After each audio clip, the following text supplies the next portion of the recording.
केंद्रीय मंत्री अश्विनी कुमार चौबे ने सुशील मोदी के निधन पर कहा कि सुशील मोदी सिर्फ मेरे दोस्त ही नहीं बल्कि मेरे भाई थे।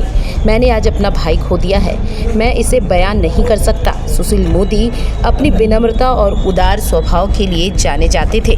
बता दें कि बिहार के पूर्व उप मुख्यमंत्री और भारतीय जनता पार्टी के दिग्गज नेता रहे सुशील मोदी का 13 मई को निधन हो गया।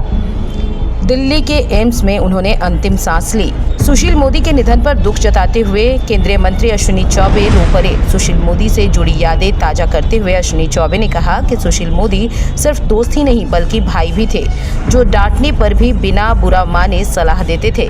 मैंने कभी नहीं सोचा था कि मुझे ऐसी दुखद दिन का सामना करना पड़ेगा। बिहार के पूर्व उप मुख्यमंत्री और बीजेपी नेता सुशील मोदी के निधन पर केंद्रीय मंत्री अश्विनी कुमार चौबे ने कहा कि सुशील मोदी सिर्फ मेरे मित्र नहीं बल्कि भाई थे। मैंने आज अपने भाई को खोया है, इसकी मैं व्याख्या नहीं कर सकता। अश्विनी चौबे ने कहा कि सुशील मोदी में बहुत विनम्रता थी, उनके दिल में बहुत परोपकार था। पार्टी के लिए उन्होंने समर्पण भाव से काम किया, जिसे भूला नहीं जा सकता। सुशील जी मेरे मित्र ही नहीं, कहा जाए कि उस परिवार से मेरा इतना लगाव रहा है, मैं भाई के नाते उस परिवार का रहा हूं। उनके मैंने आज अपने एक ऐसे भाई को खोया जिसकी व्याख्या नहीं, एक ऐसा भाई जो सचमुच में मेरे मित्र भी थे, मुझे सलाह भी देते थे, मुझे जो कुछ भी होता है कभी मैं डांट भी देता था उनको तो वो बुरा नहीं मानते थे।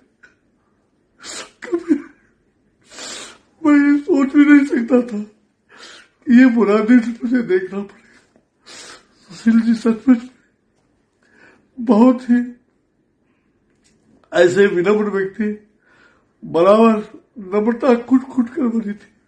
अगर किसी को गुस्साते भी थे तो फिर तुरंत शांत होकर के कहते थे, चौबे जी ये मुझसे लगता है कि मैंने डांट दिया उस आदमी को, इसका आदत ठीक करने के लिए डांटा। वो जब कभी भी हर तरह से परोपकार, और उनके दिल में कभी भी ऐसा मैंने नहीं देखा कि पार्टी के लिए वो कितना समर्पण भाव था। एक कहा जाए वो कंप्यूटर थे।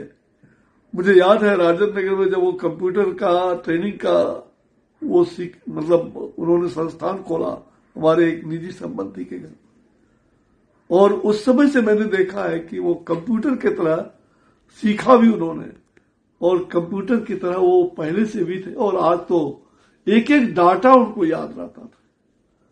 मैं कह सकता हूं कि राजनीति में ऐसे प्रखर व्यक्तित्व, और जो समाज के अंदर हर एक क्षेत्र का ज्ञान, छात्र आंदोलन में, आपातकाल में बरसों जेल में रहे, हमारे साथ आपातकाल में पीएमसीएच में महीनों हॉस्पिटल में रहे, उस समय भी उनकी व्यथा को, बीमारी के हालत में भी ये पुस्तक को कभी नहीं छोड़ते थे।